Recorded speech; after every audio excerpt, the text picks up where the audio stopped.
parte integrante do meu blog, né? Então é o braindataanalytics.wordpress.com.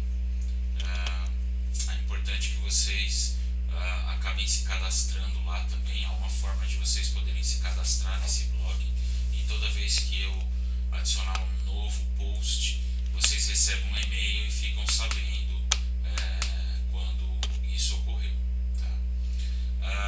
Então, só para vocês também terem uma ideia, eu vou acabar explicando primeiro a teoria e desse post, né, desse artigo aqui, e depois disso nós vamos ter uma execução prática, onde eu vou demonstrar o uso das redes neurais. E aqui vocês vão poder notar no final desse meu post alguns links, não é? Então, um link é o YouTube Channel, justamente seria o meu canal. Então, só para demonstrar para vocês, está aqui o meu canal do YouTube. Esse é o meu canal, né? Brain Analytics Data Solutions. Nós temos também o GitHub, que é onde que vocês vão poder encontrar os códigos. Tá aqui o meu GitHub. Tem todos os códigos, tem códigos de projetos que eu fiz e códigos também desse curso. Então vocês têm que procurar em Machine Learning, né? Desculpa, nesse caso é um outro repositório, é o repositório de Deep Learning, onde vocês vão poder procurar aqui em Deep Learning. Seria a parte de Supervised Deep Learning, Artificial Neural Networks. Aqui vocês vão encontrar o código da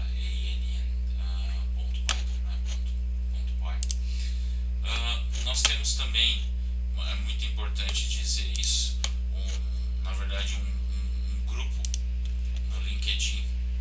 Esse grupo, o nome dele é Brain Analytics Data Solutions. Nesse grupo aqui eu reservei para a gente poder trocar ideias, conversar, sugestões, dúvidas e comentários a respeito do blog. Não que não dê para fazer isso no blog, claro que dá, mas às vezes fica melhor concentrado aqui, porque aqui também o blog ele é um assunto mais técnico. Aqui a gente pode abordar também coisas como a inclusão de pessoas que querem começar na área de Data Science, tá? E finalmente a webpage. Nesse caso aqui eu tenho a minha webpage, que é o marcelodebianchi.com, no qual vocês vão poder olhar que existe a parte de services. Em services vai ter a parte de Machine Learning Projects e Deep Learning Projects. Aqui eu listei as tecnologias que eu tenho domínio nessas duas áreas, né, sem contar o velho e bom Business Intelligence, que eu já venho efetuando há muitos anos. Então, caso vocês saibam de alguma empresa ou de alguma pessoa que necessite de projetos de inteligência artificial, então fica a minha página aqui para eventual convite relativo a esse assunto. Então, por enquanto, vamos começar a teoria do Deep Learning Artificial Neural Network.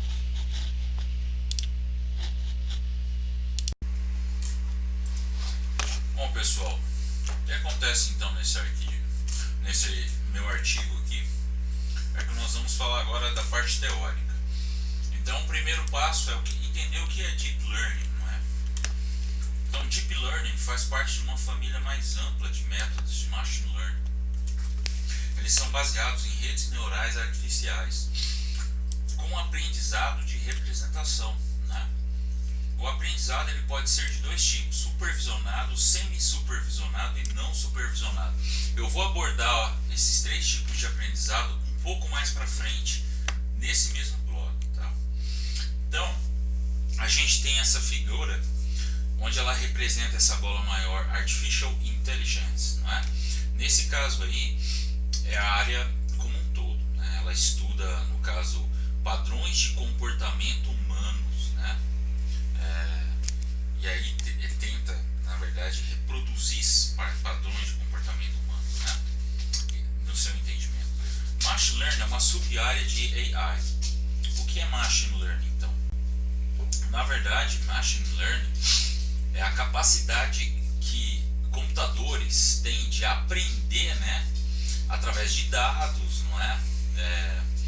Sem a utilização, né, de você ficar, por exemplo, colocando várias regras complexas para isso, ou seja, tem que existir uma forma de aprendizado contínua da máquina, né, no qual essa abordagem ela é principalmente baseada num modelo de treinamento, né, e não em regras que você tem que impor. Então você expõe um conjunto de dados, estipula qual modelo de treinamento que você quer, escolhe o algoritmo e aí o próprio modelo vai, vamos dizer assim, aprender desses dados, né? Então isso é Machine Learning, né? Geralmente são algoritmos estatísticos. E por fim nós temos um subconjunto de Machine Learning que é chamado de Deep Learning, que é na verdade a aula de hoje, né? Onde o Deep Learning ele tem como foco, né? Na verdade ele foi inspirado no Machine Learning, né? E ele tem como foco, na verdade, um sistema de aprendizado avançado, no qual ele foi baseado no neurônio humano, né? Ou seja, a parte central aí do Deep Learning, nós temos diversos tipos de neural networks, e aí dentro desses neural networks, que foram evoluindo de acordo com os anos, nós temos então o que é chamado de Deep Learning, né? Ou seja, é o mais avançado que existe em termos de aprendizado de máquina, tá?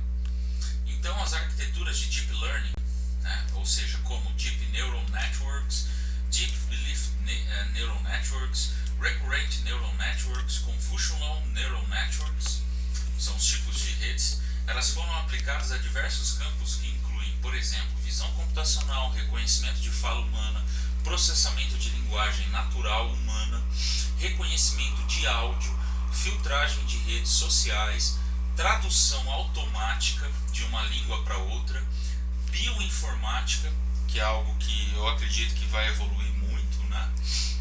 Design de medicamentos, ou seja, é uma área que também é muito promissora, né? Análise de imagens médicas para fazer diagnósticos automáticos, tá? Inspeção de materiais, programas de jogos de computador, né? Onde todas essas sub-áreas aí foram resultados produzidos e comparáveis, né? Em alguns casos até superiores ao desempenho de especialistas humanos, né? Importante dizer isso. Então, quer dizer, a evolução já da Deep Learning, ela, claro que demora muito mais em termos de treinamento dessa rede neural, por exemplo, mas em alguns casos ele já conseguiu até, vamos dizer assim, ultrapassar, né, ou derrotar, por exemplo, em jogos, né, por exemplo, teve o supercomputador que acabou derrotando, né, um jogador de xadrez super famoso. Isso já faz vários anos já. Ele era um dos campeões mundiais de xadrez e ele jogou contra a máquina e no fim a máquina ganhou dele, né? Então é isso. Nós tivemos também, com a evolução do hardware, né, de acordo dos últimos 50 anos aí, nós temos essa imagem aí em escala logarítmica desse gráfico, o hard drive cost per gigabyte, ou seja, vocês estão notando quanto caiu o preço, né, do gigabyte, né, ou seja, a capacidade de armazenamento ela ampliou, ela ficou menorzinho fisicamente, ficou bem ampliada a capacidade de processamento, de armazenamento, e decaiu o preço drasticamente, né? Vocês podem ver no gráfico quanto que custava 1 gigabyte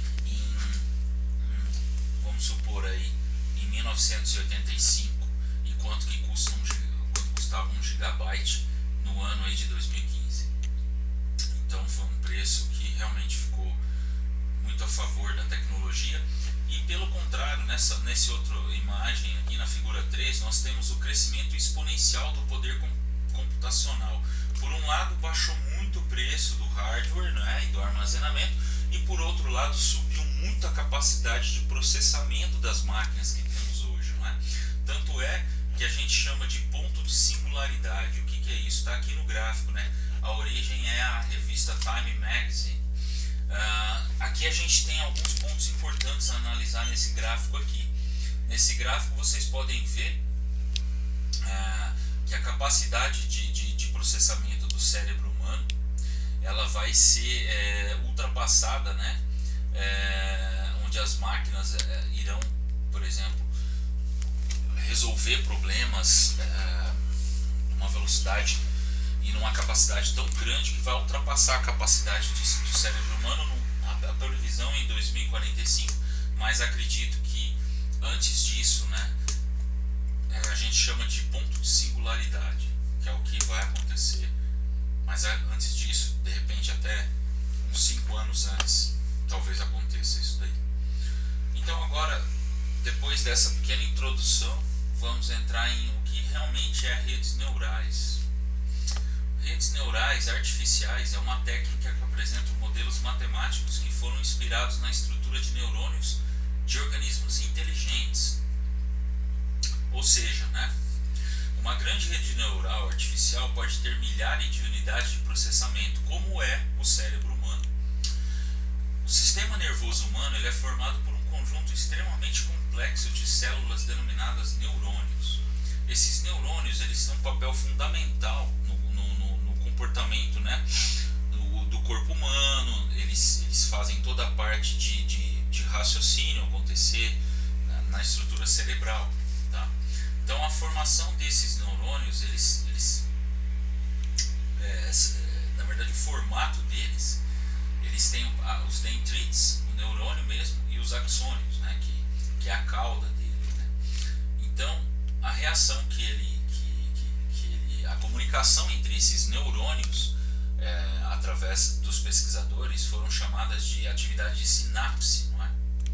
Então o que é a sinapse? A sinapse ela é uma região onde dois neurônios entram em contato, onde ocorre a transmissão de impulsos nervosos, né? Na verdade são impulsos elétricos, né? Mas produzidos biologicamente, né? Os impulsos recebidos por um neurônio A em um determinado momento são processados e atingido um dado limiar de ação ao neurônio A, que dispara, produzindo uma substância neurotransmissora que flui do corpo celular para o axônio, que é a cauda do outro neurônio, né? Que pode estar conectado a um dendrito de um outro neurônio B, ou seja, o neurotransmissor pode diminuir ou aumentar a polaridade da membrana pós-sináptica, inibindo ou excitando a geração dos pulsos no outro neurônio. Esse processo depende de vários fatores, né? Ou seja, a gente tem sinapses muito simples, né? Ou seja, a gente tem um conjunto muito grande de sinapses que podem estar envolvendo uma quantidade gigantesca de neurônios em diversas partes do cérebro, etc. Então, cada neurônio, em média, ela informa entre 1.000 e 10.000 sinapses, né? E o cérebro humano ele possui cerca de 10 elevados a 11 neurônios, ou seja, o número de sinapses é de 10 elevado a 14, possibilitando a formação de redes muito complexas, que isso faz com que, dentre todo o nosso raciocínio, né, dispare em diversas áreas cerebrais, fazendo essas sinapses acontecer, né? Claro que ninguém aqui é médico, né? A gente só deu uma introdução do que é um neurônio e por que a gente falou disso, né? Sendo que o que a gente tem que falar aqui é computação e não medicina. A gente falou isso porque os pesquisadores matemáticos eles basearam-se nesses neurônios, né? E eles observaram como que o cérebro humano trabalha para poder imitar isso matematicamente falando. Então, falando um pouco de história dessas redes neurais artificiais, nós devemos iniciar por 3 das mais importantes publicações desenvolvidas por Macaulay e Pitts em 1943. Vocês podem notar que não é novo esse assunto, tá? E por Hebb em 1949 e Rosenblatt em 1958. São os cientistas, né, os PhDs que formularam essa teoria toda que hoje a gente aplica na área de negócio, né? Especificamente essas publicações iniciaram o primeiro modelo de rede neural realizando uma simulação de máquinas, que é chamado de modelo básico de rede de auto-organização, e o modelo Perception de aprendizado supervisionado. Então, só para dizer para vocês, nesse post eu estou explicando sobre o modelo Perception multicamadas com a técnica de backpropagation. Então, os anos de 60 e 70 foram esquecidos para as redes neurais. Houve um apagão de rede neural, começou nos anos 40, foi para os anos 50, estranhamente, anos 60 e 70 ninguém quis falar de rede neural, e aí houve um reaparecimento dessa área de pesquisa com publicações por Hopfeld em 1982 com a utilização de redes simétricas para otimização, e Hinton também e Williams, que deram início ao poderoso método backpropagation, que é o que eu acabei de falar. Na verdade, Geoffrey Hinton foi um dos principais pesquisadores que desenvolveu esse modelo, né, e hoje ele colabora com o Google. Ele é um cientista, né, mas trabalha para fazer pesquisa, mas além desse trabalho de pesquisa dele, ele também colabora com o Google. Tá?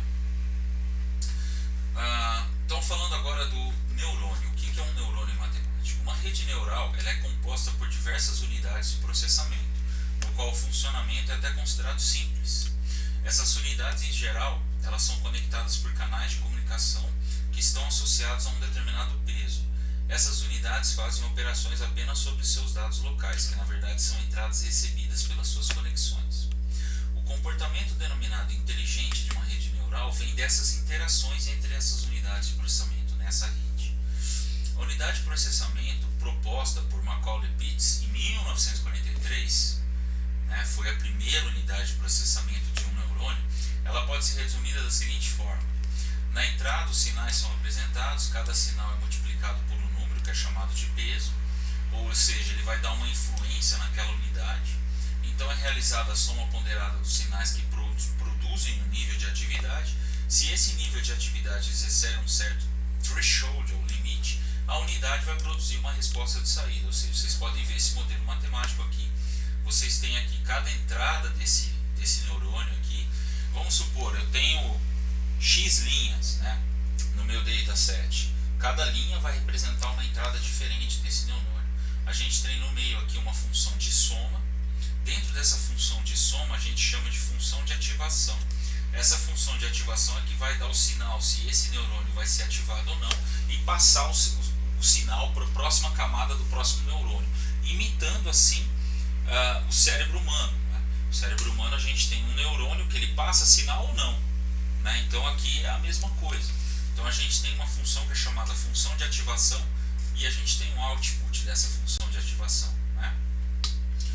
Então a gente tem, no caso a explicação aqui, o nível de atividade é dado por essa equação aqui, W1x1 mais W2x2 mais NWPXP, onde a saída é dada por y, que é igual a 1, né? Se o sinal ele for, na verdade, A for igual a maior a T, ou y é igual a 0. Ou seja, o que é igual a 0? Não vai ter sinal de saída se o A for menor que T. O que é T? T é um threshold. Você que vai... Essas funções elas não são lineares, tá, pessoal? A função de ativação ela é uma função não linear. Por quê? Porque já eu vou, melhor eu chegar na parte correta então do blog para demonstrar matematicamente por causa disso. Então o modelo do neurônio matemático ele pode incluir uma técnica chamada polarização ou bias de entrada. O que é isso? Né? Essa variável é incluída no somatório da função de ativação com o intuito de aumentar o grau de liberdade dessa função, consequentemente a capacidade de aproximação da rede. O valor do bias é então ajustado na mesma forma que os pesos sinápticos. O bias possibilita que um neurônio apresente uma saída não nula, que todas as suas entradas sejam nulas. Como exemplo, o caso que não se houvesse o bias e todas as entradas do neurônio fossem nulas, então o valor da função de ativação seria nulo também. Consequentemente, não poderíamos fazer com que o neurônio aprendesse a relação da pertinência do ou exclusivo da lógica booleana. Né? Ou seja, esse valor do bias ele é um valor de ajuste da equação, pessoal. Justamente para evitar a situação de que se eu não tiver nenhuma entrada no meu neurônio, ele não seja anulado justamente por causa disso. E aí a gente tem alguns tipos de função de ativação em redes neurais. Aqui eu vou comentar sobre elas, tá? São de diversos tipos, pessoal. Para cada tipo, quando você vai projetar uma rede neural, a gente tem que pensar qual o tipo de função de ativação que eu vou utilizar em qual camada. Então eu vou comentar sobre isso também. Então as funções de ativação são um elemento extremamente importante das redes neurais. Elas basicamente decidem se o neurônio deve estar ativado ou não. Se essa informação que o neurônio está recebendo é relevante à informação fornecida ou deve ser ignorada, né?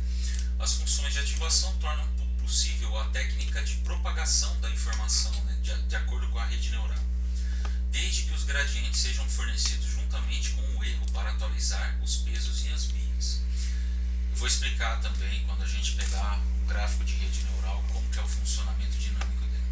Os tipos mais comuns de ativação são threshold function, muito simples, ou seja, no gráfico vocês podem ver valor 0, de repente um salto, valor 1. Se x for maior que 0, se x for menor que 0, 0. Ou seja, é uma função threshold. Uma função sigmoide. Uma função sigmoide ela já tem uma curva um pouco mais suave, né, do que a threshold. Vocês podem ver que a função φ de x é igual a 1 sobre 1 mais e de menos x, ou seja, uma função não linear. Essa função não linear, por que existe isso? Porque há um intervalo entre 0 e 1. Ou seja, aqui eu não tenho mais valores absolutos, ou é 0 ou é 1. Imagina uma situação em que eu esteja chegando perto de 0, ou uma situação que eu esteja me afastando de 0 e chegando perto de 1. Quer dizer, não é uma coisa totalmente 0 e 1. Não é? Então, os resultados eles variam 0.000013456. Ou seja, o que acontece? Essa variação aí numérica, ela pode ser considerada numa função sigmoide. Só que aí depois eu vou explicar também na função sigmoide, ela tem um probleminha que depois descobriram, né? Depois eu vou comentar desse pequeno probleminha que existe. Ela não é mais tão bem utilizada como antigamente, porque ela tem uma limitação, né? Eu vou chegar lá no momento correto. E aí a gente tem rectifier. Rectifier muito bem falado hoje em dia, ou seja, você tem φ de x que é igual ao max de x0, né? Ou seja, de repente é 0, mas aí você não tem 1 igual a threshold. Você tem de 0 a 1, você tem uma inclinação no gráfico aqui, e isso possibilita que valores como 0 ponto alguma coisa também, em determinado ponto desse gráfico, ele seja ativado ou não, né? Porque a função 1 ele vai passar a informação para frente no próximo neurônio. E temos a hiperbolic tangente, que é um tipo de função matemática onde eu tenho 1 menos e elevado a menos 2x dividido por 1 mais e elevado a menos 2x. No caso aqui, a diferença aqui, pessoal, é que eu tenho uma variação entre 1, 0 e menos 1. As outras funções eu tinha variação entre 0 e 1, aqui eu tenho 0, 1 e menos 1. Ou seja, o campo de atuação aqui dessa função ela é maior, inclusive assumindo valores negativos no gráfico, né? Como vocês podem notar aqui nessa imagem. Ou seja, dependendo do tipo de aplicação, é interessante, não é? Dependendo do tipo de aplicação, que essa equação ela tenha valores negativos. Então, quando isso acontecer, é melhor você utilizar a hyperbolic tangent, porque senão todos os valores negativos vão ser ignorados e o seu conjunto de sinapse que vai acontecer no processo de aprendizado da rede neural não vai funcionar como você acha que deveria funcionar, né? Você estava querendo que ele funcionasse. E aí agora nós vamos para o item 1.4, que é camadas da rede neural, né? Que eu disse para vocês que a gente ia chegar nessa parte aqui. Nós temos primeiramente uma camada de entrada, um conjunto de neurônios de entrada. Depois nós temos N camadas intermediárias, que em inglês elas são conhecidas como hidden layers, ou seja, camadas escondidas. E para finalizar, a gente tem uma camada de saída na rede neural. Ou seja, você como projetista da rede neural vai definir quantas camadas ela vai ter. Uma rede neural simples, uma camada só. Uma rede neural complexa, 10, 20, 30, 40, 50 camadas. Mas qual que é o problema? Quanto mais camada você adiciona, alguém pode perguntar assim, mas eu vou adicionar várias camadas, né? Porque eu quero que ela seja bem complexa. Então, essa complexidade ela tem um problema nesse sentido aí. Quanto mais complexa for uma rede neural, mais complexo é o treinamento dela. Porque lembre-se, a inteligência artificial funciona como? Você dá um modelo de dados para ela, de dataset, você escolhe o tipo de algoritmo, não é? Você treina em cima daquelas situações, ele entende comportamentos e grava isso para depois você poder executar. Ou seja, se você fizer algo extremamente complexo todas as vezes, sem a necessidade, você vai estar desperdiçando tempo computacional e processamento computacional sem a necessidade de isso estar acontecendo. Então, é um dos características, né, de projetos de redes neurais que você deve levar em consideração. Tem alguma fórmula mágica que eu possa fazer isso? Não. Isso é totalmente empírico. O que significa isso? Teste e mais teste. Você vai testando, vai aumentando aos poucos as suas camadas intermediárias até você chegar num resultado satisfatório. Né? Então, depende da experiência do projetista da rede. Às vezes ele já bate o olho no dataset, no problema, ele sabe mais ou menos quantas camadas ele vai colocar para resolver aquilo, de forma que seja otimizado. Tá? A gente não pode gastar tempo demais, porque tempo é eficiência. Então, uma rede neural é especificada principalmente pela sua topologia, ou seja, o que é isso? Né? Pelas características do nós e pelas regras de treinamento, inclusive a função de ativação, como vocês estão vendo nessa imagem aqui. Nós temos aqui x1, x2, xm, w1, w2, wm. W é os pesos, x são as entradas, a função de ativação dentro do neurônio, e nós temos aqui o output value, que é a saída desse neurônio, que vai ser ligado em outro neurônio e assim por diante. Né?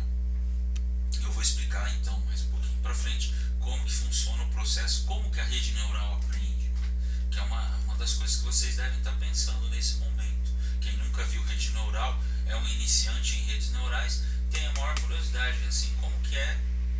Eu não estou entendendo como que ela aprende até agora, né? Ou seja, você entendeu o neurônio, mas você não entendeu por que ela aprende. Né? Então isso nós vamos falar um pouquinho mais para frente agora. Então no item 2, os tipos de aprendizado dessas redes neurais. Né? Então a propriedade mais importante de uma rede neural é a habilidade dela aprender em seu ambiente, ou seja, isso melhora seu desempenho. Como que isso é feito? Isso é feito através de um processo iterativo de ajustes aplicado a seus pesos. A gente chama esse processo de treinamento da rede. O aprendizado ocorre quando a rede neural atinge uma solução generalizada para uma classe de problemas no qual ela foi treinada. Então não adianta você treinar uma rede neural para um dataset e você muda totalmente esse dataset. Ou seja, a sua rede neural foi jogada fora, porque ela foi treinada para aquele tipo de específico de dataset que você especificou como entrada. Então temos os algoritmos de aprendizado, que eles vão usar um conjunto de regras bem definidas para a solução de um problema. Né? Existem muitos tipos de algoritmos de aprendizados específicos dessas redes neurais. Como a gente estava falando no começo, redes neurais recorrentes são para quê? Para desenvolver e resolver problemas de time series, né? Ou seja, quando o tempo é importante. Convolutional Neural Networks, quando você está falando de reconhecimento de imagens. Né? A gente tem também as redes auto-organizáveis, né? Ou seja, você tem lá conhecido como mapa de Cohone. Esse tipo de rede neural ele é muito interessante quando a gente quer, por exemplo, tirar características, né, de um dataset. Nós temos também os autoencoders ou Boltzmann machines, que são redes que eles têm um aprendizado não supervisionado. Ou seja, ainda a rede neural, se alguém perguntar para vocês, olha, eu estou aprendendo o Perceptron multicamadas, ele não é totalmente independente, porque você tem que ainda falar para ele o que ele tem que aprender. Não é? Você dá um dataset para ele e fala, eu quero que você se ajuste sozinha, mas eu dou a função de ativação para você e eu sei o que eu quero. Ou seja, eu preciso de uma certa professor para essa rede neural. Agora, as redes mais avançadas, que é os autoencoders e os Boltzmann machines, são redes extremamente avançadas, complexas, no qual você dá o dataset para ela e ela sai fazendo, e ela demora até mais tempo, mas sozinha ela começa a separar as características e entender as características daquele dataset sem você falar nada, sem você estipular nenhum tipo de parâmetro. Isso é chamado de aprendizado não supervisionado, que é o que há de mais moderno dentro da inteligência artificial. Onde é usado isso? Isso é usado em robótica. Isso é muito utilizado em robótica, por exemplo, reconhecimento de imagens em tempo real, não é? Então tudo isso é utilizado em tempo real nessas redes mais avançadas. Agora vamos falar de um exemplo simples aqui para entendimento. Como no exemplo temos como determinar o preço de uma venda de uma casa utilizando redes neurais. Está aqui a imagem de uma casa aqui. A gente consegue utilizar um algoritmo de neural para nos ajudar a decidir quais são as características mais importantes que eu tenho que levar em consideração na hora de comprar uma casa. Por exemplo, a área vai ser uma das entradas, os quartos a outra, a distância até a cidade, outra entrada, e qual é a idade do imóvel. Ou seja, são as entradas que eu faço aqui, eu tenho também os meus pesos e eu tenho o que? A minha função aqui, que é o que? Que é justamente price, que é igual ao que? A entrada 1 vezes o peso 1 mais a entrada 2 vezes o peso 2 e assim por diante.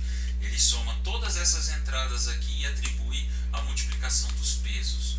Detalhe, isso ele vai fazer com que ele vai somar um valor, só que isso ele vai aplicar na função de ativação. Lembra? A função de ativação ela vai de 0 a 1. Então, dependendo dessa soma aqui, a hora que ela for aplicada a função de ativação, esse neurônio vai ser ativado ou não. O que significa isso? Significa que, por exemplo, algumas informações podem mudar. Cada neurônio ele vai ativando um tipo diferente, por exemplo, de características. Ou seja, esse neurônio ele pode ser influenciado por valores que são muito altos para a área, por exemplo. Aí no outro neurônio você tem um valor influenciado por quantidade de quartos. Né? Todos os neurônios têm todas as entradas, mas eles acabam sendo individuais no decorrer do tempo da prática da rede neural. Você vai notar que para cada tipo de neurônio ele vai ativar ou não, dependendo se você jogar um valor mais alto em um dessas input layers aqui que eu falei, uma das características dela. E aí o que vai acontecer? A inclusão de mais uma camada. Você chegou à conclusão que a sua rede não estava sendo treinada muito bem, né? Porque inteligência artificial é assim. Não é igual, por exemplo, programação, em que você seguiu lá o roteiro da programação. Ótimo. No final do programa você tem um resultado matemático, né? Como se fosse uma equação. Redes neurais é complexo porque você tem que ficar mexendo nela. Então quem disse para você que essa rede neural vai resolver seu problema? É você como desenvolvedor dela que vai ter que achar os parâmetros corretos, o número de hidden layers no meio, que vai treinar ela eficientemente para poder com que novos dados entrem nela com o mesmo padrão do dataset original e com isso você consiga fazer a inteligência artificial acontecer. É assim que é feito, não é mágico também, né? Por isso que o nome é redes neurais artificiais com aprendizagem supervisionada. Ok? Eu espero que ficou claro isso. Caso vocês tenham alguma dúvida a respeito disso, por favor, postem aí que eu posso ajudar vocês no meu blog ou também ali no LinkedIn Group. Ok, pessoal? Então agora a gente vai falar de como é que as redes neurais aprendem. Então eu preparei um dataset aqui que é muito interessante para quem gosta de estudar, né? Principalmente estudar, por exemplo, para concursos, né? Então, dado o seguinte dataset de estudantes que se prepararam para um exame, no qual as horas de estudo versus horas de sono e acerto nas respostas das perguntas, né? Ou seja, que nota que o aluno tirou? Então a gente tem aqui study hours, sleep hours, a gente tem quiz aqui, né? E nós temos também aqui a nota do exame, certo? Ou seja, com isso a gente tem um balanceamento de horas de estudo versus horas de sono. E quanto que o carinha tirou na lota? E aí qual foi o resultado dele no exame? Então a rede neural vai ajudar você, né? Primeiro ela vai entender esse padrão que está aqui e depois o que ela vai te mostrar é o seguinte: se você entrar com mais características, mais linhas aqui, como ela já foi treinada nessas que estão aqui, ela vai te dizer, olha, se o cara ele estuda tantas horas e dorme tantas horas e acertou tanto na prova, na quiz, aliás, que é um tipo de questionário preparatório, provavelmente ele vai tirar tanto no exame. É isso que ela tá fazendo, que ela vai fazer para você. Você vai dar alguns dados como horas de estudo, horas de sono e percentual de acertos nesse relatório, e ela vai te dizer, olha, eu vou predizer, né, vou fazer uma análise preditiva de qual vai ser a nota desse cara no exame baseado nesse dataset. Então na imagem abaixo a gente tem o Perceptron, nós vamos usar essa rede Perceptron multicamadas. Né? Nessa outra imagem aqui nós temos a entrada sendo multiplicada pelos pesos, como foi explicado para os senhores já. E aí, culminando na ativação do output, né? A função de ativação, nós temos aqui o output value, e aí nós temos o actual value. Ou seja, o actual value é o que? Nós estamos treinando a rede neural, certo, pessoal? Qual que é a mágica toda aqui? A mágica toda é que eu tenho meu actual value. Meu actual value é o que? Seria essa coluna aqui, que é onde eu tenho que atingir, não é? Só que de acordo com os pesos que eu estipulei aqui, que a entrada que eu tive um valor diferente daquilo que eu tenho para atingir. Ou seja, isso é medido como? Através dessa função C aqui. Essa função C ela é chamada de função de custo, não é?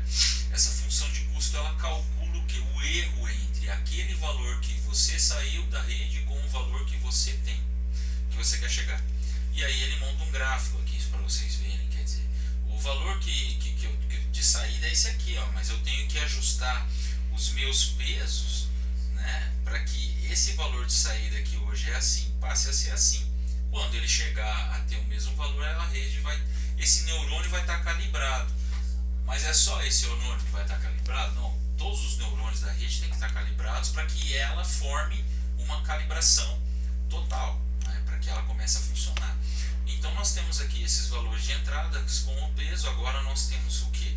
Ele voltando para cá, né? Porque essa técnica de retorno aqui dos cálculos e ajustes dos pesos, ela é chamada de backpropagation. Então ele volta para cá, então é formado o que? Uma equação, né, da função de erro quadrática aqui, né, que ele faz aqui, a função de custo. E aí o que vai acontecer? Ele passa aqui e atualiza os pesos. E ele faz a soma do bias também. O que é o bias? Também é uma parte da função de ajuste dos pesos da rede neural. Então aqui a gente tem essa função de custo e aqui, através disso, ele faz o que? Através do cálculo desses ajustes é que ele faz o update dos pesos, né? O update dos pesos. Aqui eu coloco aí para vocês entenderem melhor, né? Então eu tenho RAW 1, ou seja, horas de estudo 12, Sleep Hours 6, acertou no questionário preparatório 78%, e qual que é a nossa meta? Atingir a nota de exame de 93%, que eu estou treinando o que? Na verdade, é a mágica de atualizar os pesos aqui de uma certa forma, que dadas as entradas aqui vão ser multiplicadas e somadas por esse preço nessa função de ativação, ele vai ativar ou não o sinal desse neurônio para uma outra camada, por exemplo. E aí nós estamos vendo aqui, ó, então os valores estão iguais aqui entre Y chapéu, né, e Y, ou seja, ele atingiu aquele valor, né, ou seja, o valor, a nota do exame de 93% aqui, como os senhores estão vendo, né. E aí nesse caso aqui ele vai fazer com que se ele não está igual, então volta a função de ajuste backpropagation, aí volta da esquerda à direita, forward propagation, faz o cálculo da função de ajuste, volta, atualiza os pesos de novo. Esse é um processo interativo, tá? Até que a gente chegue nessa situação aqui, onde os dois valores são iguais, não é necessário mais fazer o cálculo da função custo, porque não há mais diferença. Nós atingimos uma equação de pesos aqui, ó, no qual essas entradas, quando ela entra com esses pesos aqui, ela possui uma determinada saída. Essa saída vai equalizar então o meu valor de Y com Y chapéu, né? Lembrando que todas as entradas têm que serem efetivadas, né? E aí no caso, por exemplo, a gente tem 8 linhas, 8 neurônios, né? Na verdade aqui são 8, na verdade são 8 vezes que ele vai fazer, né, esse tipo de situação aqui. Então você tem aqui as entradas, ele vai fazer uma vez, as entradas de novo ele vai fazer outra vez, as entradas de novo, muda as entradas, né, porque Raw ID é uma entrada, Study Hours é outra, Sleep Hours é outra, e assim Quiz é outra tipo de entrada. Para cada linha ele vai passar uma vez, 2 vezes, 3 vezes, 4 vezes, 5 vezes, né?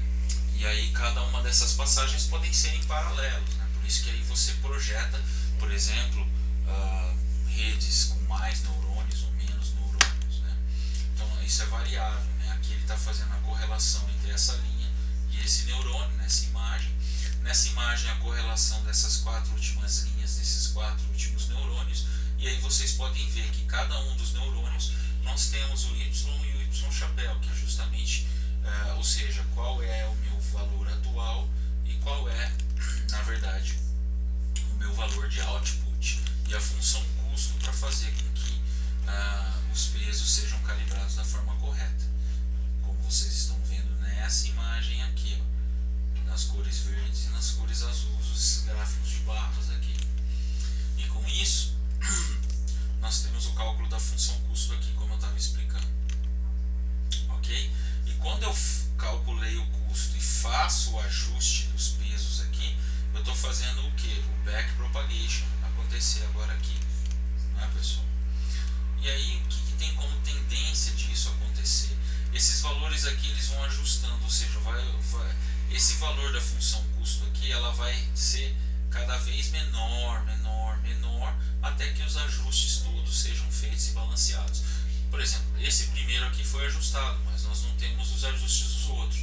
Então esse continua ajustado, e depois ajusta o segundo, ajusta o terceiro, ajusta o quarto, até que todos eles estejam ajustados. E aí sim a gente pode dizer que a rede neural ela está com um treinamento completo, né?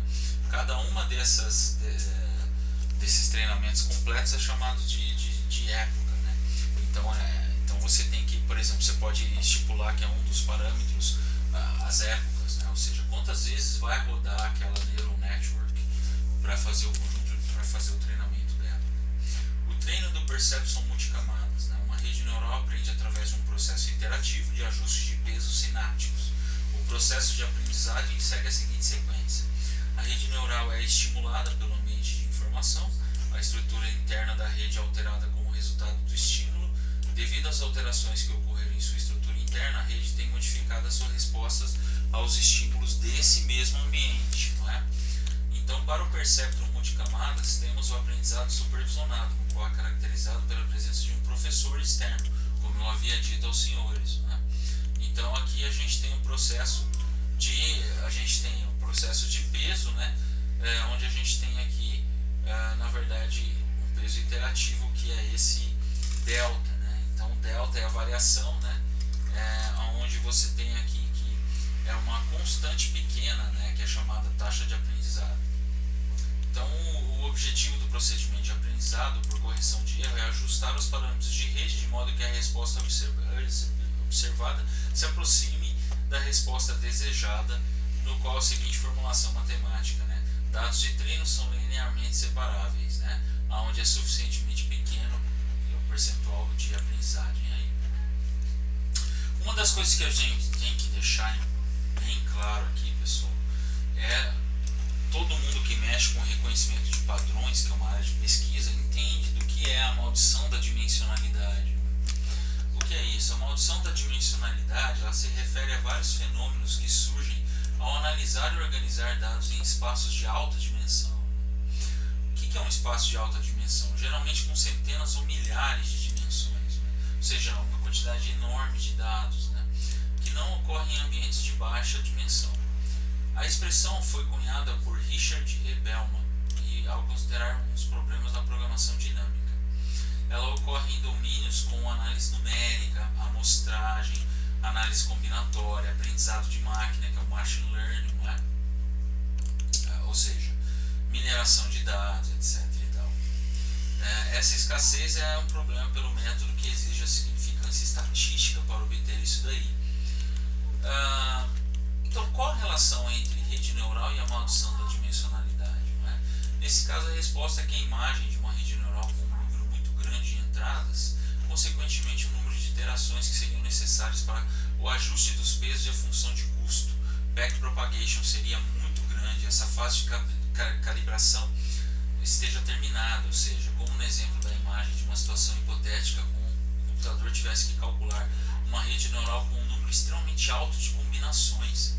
Isso iria demorar mesmo com um supercomputador uma quantidade de anos muito grande. Como exemplo, o utilizando esse Sunway Tie-Light Supercomputer, onde você tem 10 elevado a 75 combinations, né, combinações.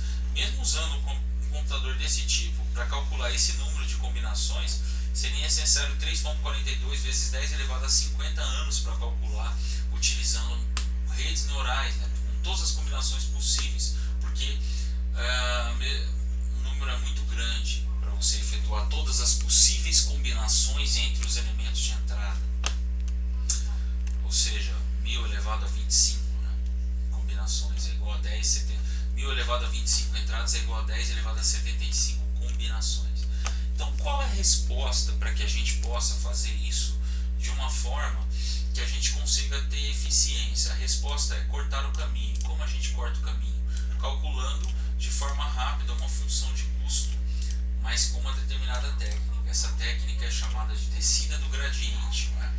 É uma ferramenta para otimizar funções complexas iterativamente, ou seja, cada função encontra o mínimo, né, dessa função, né? Toda função matemática ela tem, na verdade, os valores máximos e os valores mínimos que pertencem ao domínio dessa função. Então a técnica consiste, dado essa função matemática, se eu estipular, por exemplo, uma série de valores de entradas dentro dessa função, eu vou calcular as derivadas. Essas derivadas vão me deixar no mínimo extremo. Então, para que eu vou testar desde o início esse meu conjunto de dados para essa função, se eu já posso chegar qual é, por exemplo, a função mínima daquela função original que eu tenho. Então, para isso é chamado de gradiente descendente, né, essa técnica, né? Para uma melhor compreensão da descida do gradiente, é necessário imaginar que simplesmente temos uma função de muitas variáveis e queremos minimizar isso, né? Ter uma função mínima. Então foi desenvolvida uma técnica chamada descida de gradiente que pode ser usada para resolver tais problemas de minimização de função, né? É suposto que há tentativas para minimizar alguma função C de V. Essa poderia ser qualquer função de valor real de muitas variáveis, né? Como é o caso de redes neurais, é muito comum isso. A gente tem muitas entradas. É necessário notar que a notação W e B foi substituída para V para simplificar essa explicação, né? Então a gente tem aqui, né, de repente aqui a gente tem um espaço, né, dimensional, onde a gente tem os números, né? E esses números eles são interessantes porque nós vamos ter essa parte de cálculo aqui. Bom, então, com essa técnica do gradiente descendente, para uma melhor compreensão do que vem a ser essa descida do gradiente, então é necessário que imaginemos que simplesmente temos uma função de muitas variáveis e queremos minimizar essa função, né? Então foi desenvolvida essa técnica chamada de descida do gradiente, que pode ser usada para resolver problemas de minimização de função, fazendo referência à função específica que queremos utilizar nas redes neurais. É suposto que há tentativas para minimizar essa função. Poderia ser qualquer função de valor real de muitas variáveis, como já foi explicado que é comum nas redes neurais. É necessário notar que a notação W e B foi substituída por V para enfatizar o que poderia ser qualquer função. Para minimizar C de V, pense em C como uma função de apenas duas variáveis que chamaremos de V1 e V2, conforme visto nessa figura aqui, abaixo. Então nós temos o C nesse eixo, V1 nesse eixo e V2 nesse eixo, né? E aí a gente tem o mínimo dessa função, que é esse ponto aqui, mínimo extremum, né? Então o nosso objetivo é achar aonde C atinge o mínimo global. Em outras palavras, a descida do gradiente é um algoritmo de otimização utilizado para encontrar os valores de parâmetros, né? Que é o peso e o bias, de uma função que minimizam a função de custo. Então a descida do gradiente é melhor usada quando os parâmetros não podem ser calculados analiticamente e devem ser pesquisados por um algoritmo de otimização. O procedimento se inicia com valores iniciais para os coeficientes da função, que poderiam ser zero ou por um pequeno valor aleatório. A inicialização do coeficiente é a parte crítica do processo e diversas técnicas podem ser usadas, ficando a escolha a cargo do engenheiro e do problema a ser resolvido com o modelo. Então, a função de custo quadrático, item 3.4. O objetivo de qualquer algoritmo supervisionado de machine e de deep learning é estimar uma função de destino que mapeia dados de entrada para as variáveis de saída. Isso poderia então explicar todos os problemas de classificação e regressão, né, no caso de uma aprendizagem supervisionada. Alguns algoritmos de machine learning têm coeficientes que caracterizam a estimativa dos algoritmos para a função-alvo. Diferentes algoritmos têm diferentes representações e diferentes coeficientes. Muitos requerem um processo de otimização para encontrar o conjunto de coeficientes que resultam na melhor estimativa da função-alvo. Então temos que a avaliação de quão próximo um modelo de aprendizagem de máquina estima a função de destino pode ser calculada de várias maneiras, muitas vezes específica para o algoritmo de machine learning.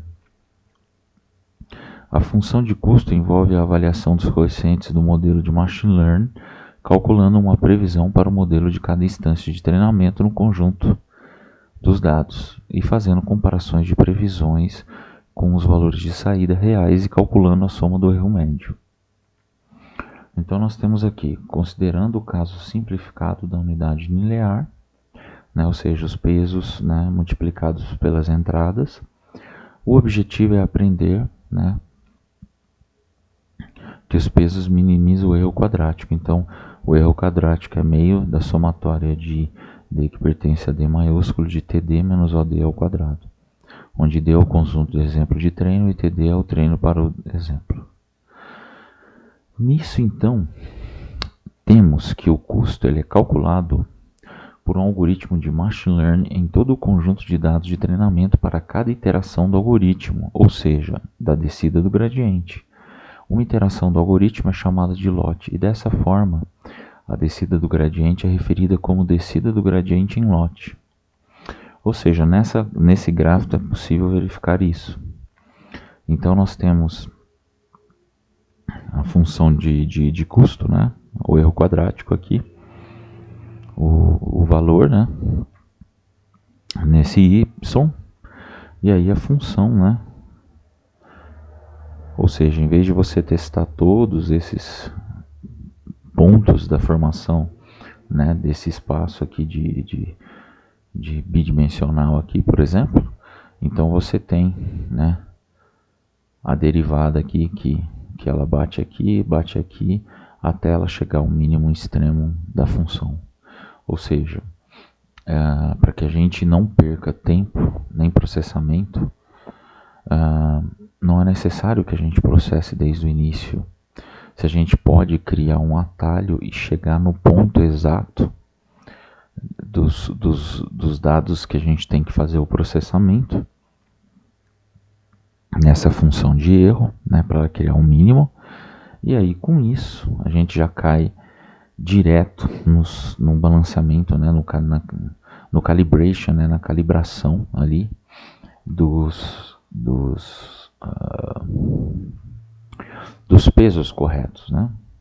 Então, a partir da função de custo, uma derivada pode ser calculada para o coeficiente para que ele possa ser atualizado, usando exatamente a equação de atualização, que é CWB de 1 sobre 2n da somatória de x do módulo de yx menos a ao quadrado.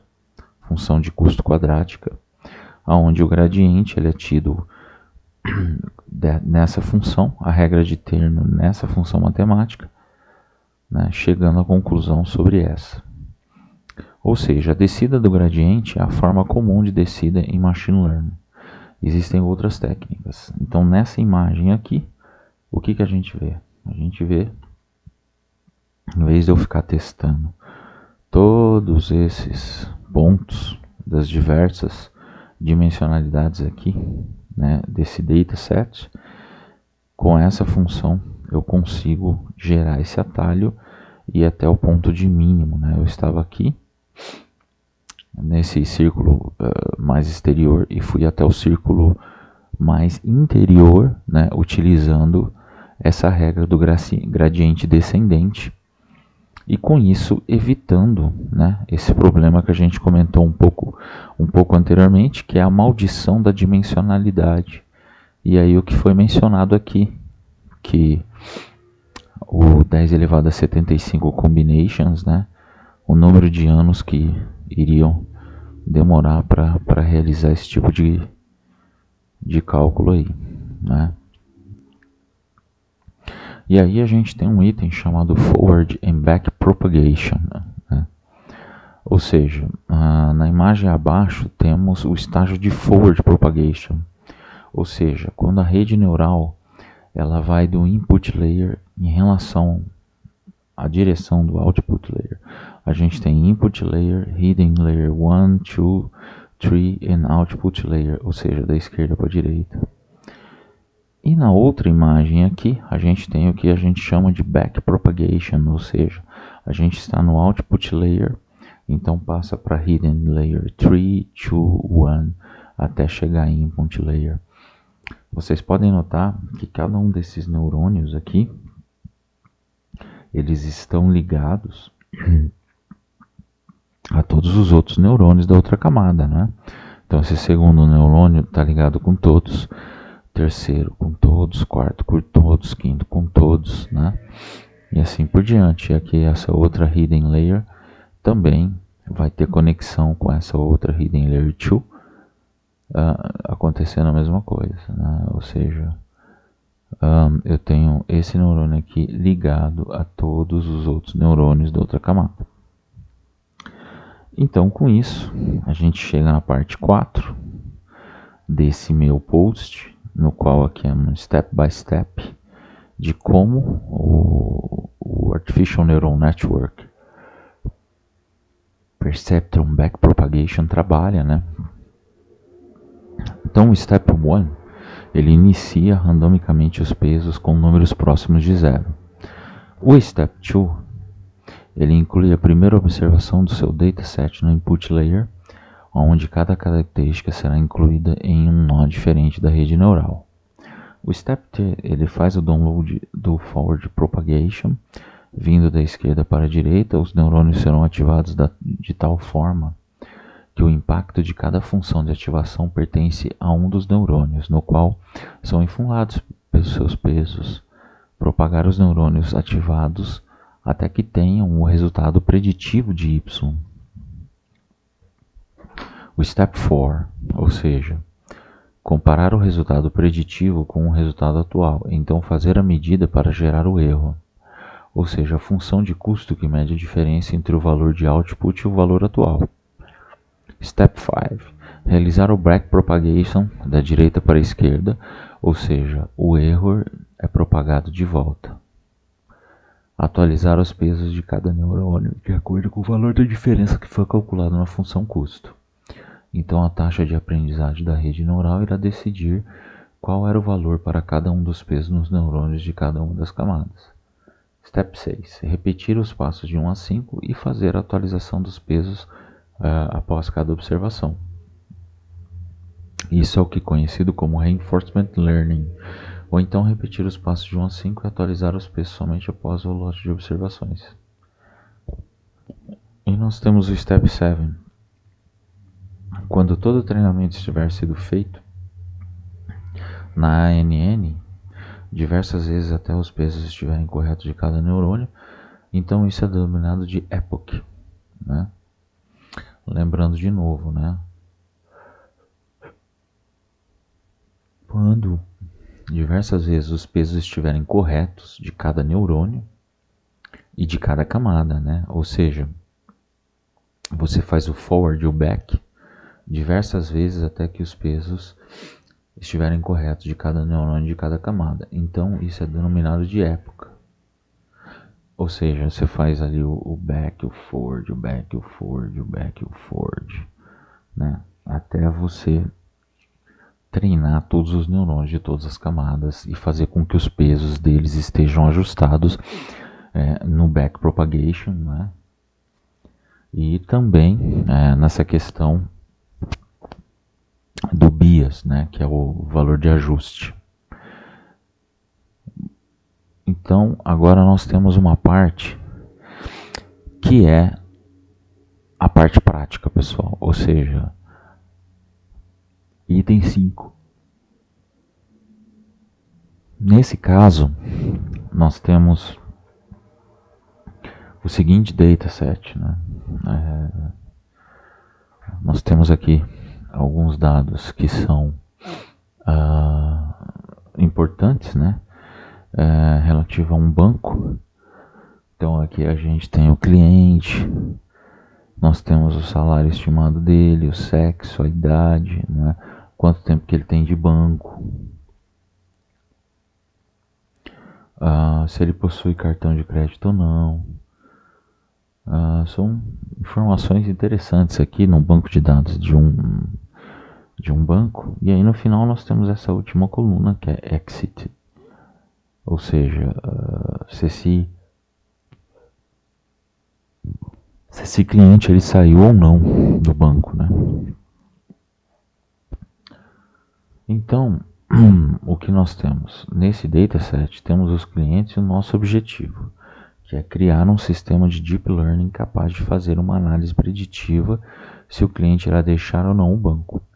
Essa análise será feita baseada nas características de credit score, tenure, número de produtos, salário estimado e se possui cartão de crédito ou não. E por último, a coluna exited, ou seja, se saiu ou não saiu do banco. Então, sendo que o treinamento da rede neural se dará principalmente pela existência dessa coluna, fazendo um modelo de classificação ocorrer, deixará ou não deixará o banco.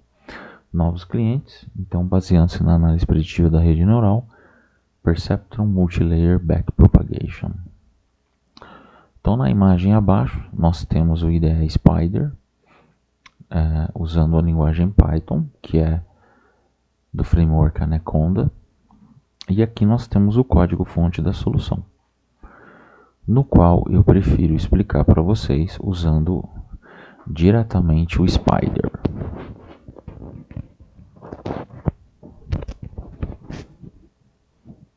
Bom, nesse caso aqui do Spider, nós já temos o código, lembrando que os senhores vão poder estar fazendo o download desse código, né, no meu GitHub. O que mais aqui? Nós temos então essa parte aqui, ANN, que é na verdade aí o código da rede neural, e aí nós vamos fazer então a importação e a explicação bloco por bloco. Nesse caso aqui eu vou importar as bibliotecas e pacotes, então eu estou importando Keras, né, importando o modelo sequential e importando a classe dense também, que são os layers, né? Depois eu vou começar a inicializar a minha ANN, onde eu coloco aqui initializing the ANN, que é classifier, recebe sequential, né? Muito bem. Então depois disso aqui, eu vou fazer então, eu vou adicionar, na verdade, uma camada aqui de entrada, onde eu vou ter 6 unidades. Ele vai começar a inicialização de forma uniforme, e a função de ativação é aquela função retfire, certo, pessoal? E é importante passar esse parâmetro também, que é na verdade a dimensão de entrada, ou seja, eu tenho 11 elementos, né? São 11 características lá, são 11 colunas que eu vou fazer entrar. Automaticamente eu vou ter uma segunda camada, classifier.add dance units 6 e kernel initializer. Também vou ter uma terceira camada, que é a chamada de output layer. Nessa output layer nós vamos ter então uma sigmoid, né? É uma outra função de ativação, né? Não é a rectifier. Nesse caso aqui nós temos o compile, aonde ele vai ter um otimizador padrão, um tratamento de perda, né, de coeficiente, e também as métricas. E aí nós vamos fazer então o X-Train, o Y-Train, Batch Size 10 e Epic 10. Claro que aqui eu vou colocar só 10, mas se você fosse, vamos colocar 100, se você fosse trabalhar profissionalmente, você pode começar com 1000, tá? Então, são conceitos que a gente tem que ter para poder fazer, né, a rede neural acontecer. E aí nós temos o iPred, que é um Classified Predict, e ele tem que ser maior do que 0.5 para ele ser considerado, né, um modelo assertivo, ou seja, se ele saiu do banco ou não, né? Lembra, a sigmoid, ela tem uma saída de 0 e 1. E aqui então, para finalizar, eu estou construindo a minha Confusion Matrix. CM recebe Confusion Matrix, yTest and yPreds. Ok, pessoal? Então eu vou executar bloco por bloco, já que eu já expliquei para vocês o código. Tá? Então, primeiro bloco de importação, segundo bloco eu estou importando o dataset, aqui está o meu dataset, aqui por exemplo, o que eu tenho?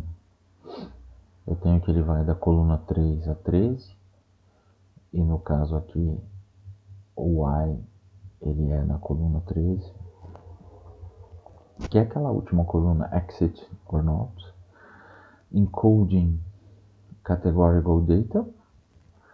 Nesse caso aqui, o que eu tenho aqui? Eu tenho essa parte de X, label encoder, né? Então ele pega X1, ele pega X2 e faz o label encoder do X1 e do X2 para os valores categóricos. Aqui eu vou dividir o meu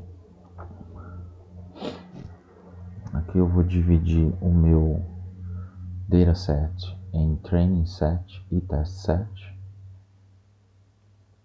Muito importante lembrar da regra 80-20, né? Aqui eu vou calcular feature scaling, lembrando que a gente não quer nenhuma variável dominante, né? Então, se eu tenho variáveis que não estão normalizadas em escalas muito diferentes numéricas, é necessário fazer a normalização ou feature scaling. E agora a gente tem a parte aí para realizar a mesma neural, né? Então, importamos mais algumas bibliotecas, chamamos o método sequential, né? Criamos a camada inicial, pessoal, da neural. Estamos criando agora um hidden layer, estamos criando um output layer. E aqui no caso ele vai compilar a minha rede neural com alguns parâmetros que eu vou dar para ele. E finalmente eu vou dizer para ele quanto que eu quero, né, que ele, na verdade, quanto que eu quero que ele faça de épocas, né? Então eu coloquei 100 aqui, ou seja, ele vai pegar, vocês podem começar a anotar aqui, né? Então são 8.000, né, combinations em cada época. Então nós temos as épocas, época 8, 9, época 10, época 11, época 12, época 13, ou seja, cada uma das épocas em que ele passa, né, o forward, e depois ele volta com o back propagation, né, pessoal? Então deixa essa parte rolando, né? Ele vai demorar um pouquinho até que ele atinja o epic 100/100. Vocês podem notar aqui que aqui é o tempo de processamento desses steps. E aqui eu tenho o que? No caso aí, a minha acurácia, né? Esse ACC acurácia, pessoal. Então aqui ele está dando uma média aí de 86% e tal. Se vocês fizerem, por exemplo, só 10 epochs, ele vai colocar, na verdade, por exemplo, uma acurácia bem menor, tá? Estamos chegando então no 85 nesse momento. Então todo o conjunto de treinamento da neural está sendo feito aqui para vocês observarem, né? Como que isso está sendo feito. Se alguém perguntar, mas tem redes mais avançadas do que Perceptron Multilayer Backpropagation? Sim, com certeza. Mas essa é uma boa rede para você dominar e aprender, pessoal, inicialmente. Depois nós vamos fazer o teste set results, ou seja, a parte de predição do meu vetor YPRAD. E finalmente a Confusion Matrix, não é? O que é a Confusion Matrix? Vamos ver se alguém sabe. Aqui a gente tem então o vetor X, né, a matriz X. Temos o X-test, já todo feito a parte de feature scaling. O X-train, nosso dataset no original, está aqui também.